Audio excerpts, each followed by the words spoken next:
Private Herbert Baldwin of the Rifle Brigade wrote in 1916. The hunger is a dull, gnawing emptiness, worse than the cold, worse than the rats. That emptiness was the central crisis of trench life, a daily, grinding problem of logistics that shaped the Great War. Yet this hunger was met by a new kind of ingenuity, industrial-scale resourcefulness. In this episode, we uncover 5 forgotten trench rations that kept millions of men fed against impossible odds. The year is 1915. The Western Front has hardened into a 400-mile scar of trenches, a static war of attrition unlike anything Europe had seen. This was no longer a war of movement, where armies could forage, raid farms, or buy fresh bread in nearby towns. It was a siege laid across an entire continent. The problem was brutal in its simplicity. How do you deliver reliable calories to millions of men, 3 times a day, in a landscape of mud, barbed wire, poison gas, and constant artillery fire? Traditional field kitchens, the horse-drawn wagons that had fed armies for centuries, were now suicidal targets. They had to be parked miles behind the lines, far from the front. Fresh bread went stale and moldy. Fresh meat began to rot long before it reached the firing step. Every supply route could be shelled. And the last mile of logistics, the journey from the reserve trenches to the front line, was often a narrow, deadly corridor. Ration parties crept forward at night, stumbling through shell holes and tangles of wire, guided by whispered orders and the distant flash of guns. Over all of this rolled the constant, dull percussion of the artillery. It was the background music of the war and a reminder of how fragile those supply lines were. Day to day, the soldier's greatest enemy was not only the bullet or the shell, but the slow erosion of the body by cold and caloric deficit. The war would be decided not just by firepower, but by food preservation. The answer was not a single miracle food, but a whole system. Preserved, tinned, and dried rations designed for survival on an industrial scale. These were the technologies that bridged the lethal gap between the field kitchen and the firing step. Hardtack, the immortal biscuit. At the base of the trench diet sat the army biscuit, better known to the men as hardtack. This was not bread. It was food reduced to its most brutal, functional form. Flour, water, and salt, baked until it was closer to ceramic than to pastry.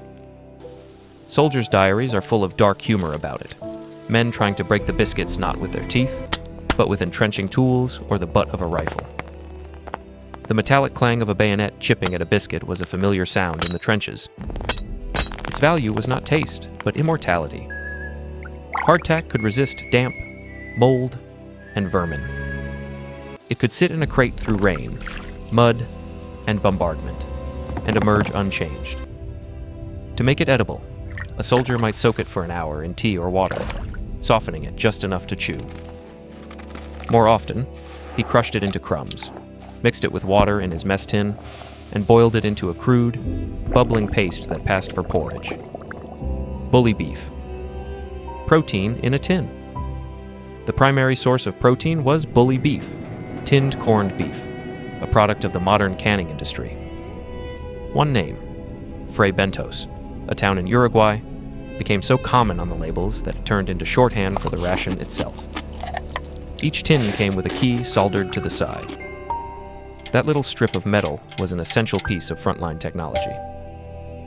When the key turned and the seal broke with a hiss, a soldier knew he had a secure, solid meal. Inside, the beef was packed in a casing of pale, jelly-like fat. It looked unappetizing, but that fat was a shield against spoilage and a dense source of precious calories. Men sliced the beef with a pocket knife, eating it cold, the congealed fat softening on their fingers. When they had time and fuel, they turned bully beef into something more human. They crushed hardtack, mixed it with the beef, and fried it in the lid of a canteen or mess tin over a small flame. The result, sizzling lumps of meat and biscuit, was known as bully beef stew. It was simple, greasy, and for many, the closest thing to comfort food in a wasteland. Maconochie, The trench meal ready to eat.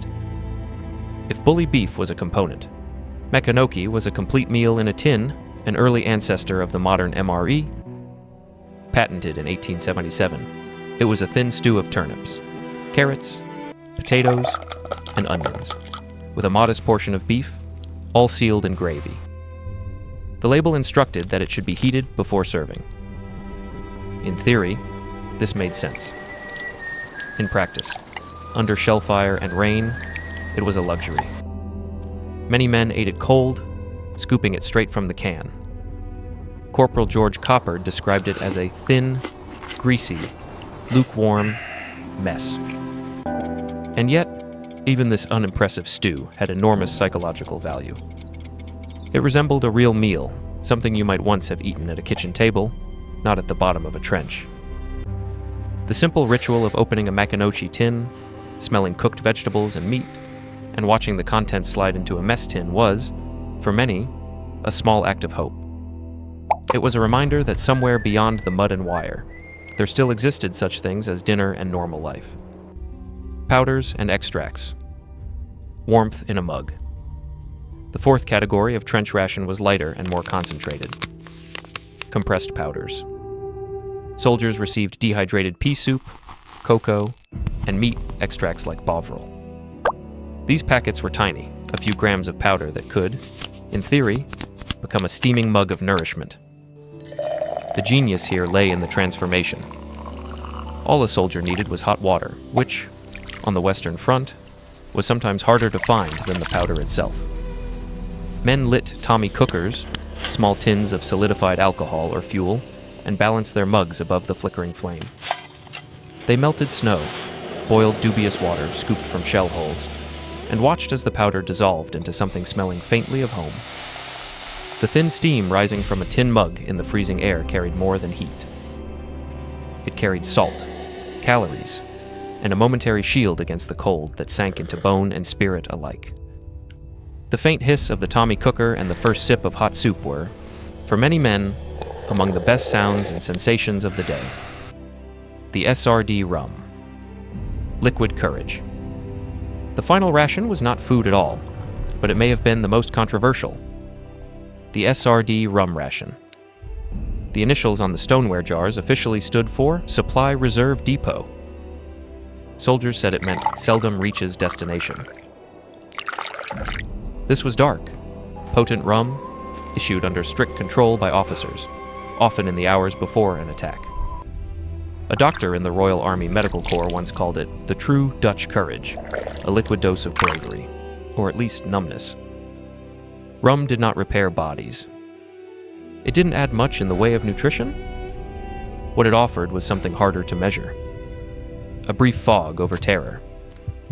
In the half-light before dawn, as men fixed bayonets and prepared to go over the top, the splash of rum into metal cups became part of the ritual of the unthinkable. For some, that burning mouthful was the last taste of anything before they stepped into no man's land. When we look back at these 5 rations, we are not just looking at old food. We are watching the birth of the modern, industrial meal, ready to eat. The hardtack, the bully beef, the Maconochie stew, they were direct ancestors of the K rations of the Second World War, of the vacuum-sealed meal packs carried by astronauts, and of the emergency supplies stacked in our basements and pantries today. Here, in the mud of Flanders and the Somme, a deep shift took place. Domestic food preservation, once the work of individual households salting hams and bottling fruit, was scaled up, mechanized, and weaponized to support a global war. Resourcefulness stopped being just the skill of one farmer or one cook. It became the work of chemists, factory workers, supply officers, and rail networks. Yet the lesson of these rations is more than technical. It is a window into human resilience. A Maconochie stew might have been unappetizing, but it functioned as what sociologists call existential comfort, a small, steaming bubble of order in the middle of chaos. In a landscape that looked like the surface of the moon, these men were doing something profoundly human, trying to make a home in an uninhabitable world. In our own crises, whether they are wars, disasters, or personal storms, we often pursue exactly the same thing: a hot cup of tea, a familiar meal, a small ritual that says, "You are still here, life still has shape." That instinct, that drive to find solace in simple sustenance, is the unbroken line that connects us to Private Baldwin and the millions like him, crouched in the trenches with a tin in their hands and a shell burst on the horizon. These rations are more than relics. They are archived solutions, hard-won answers to the question of how to feed bodies and steady minds when everything normal has collapsed. The practical knowledge of preservation, of turning fragile food into durable comfort, is a resource worth protecting. If you believe this history matters, consider supporting our archive by subscribing.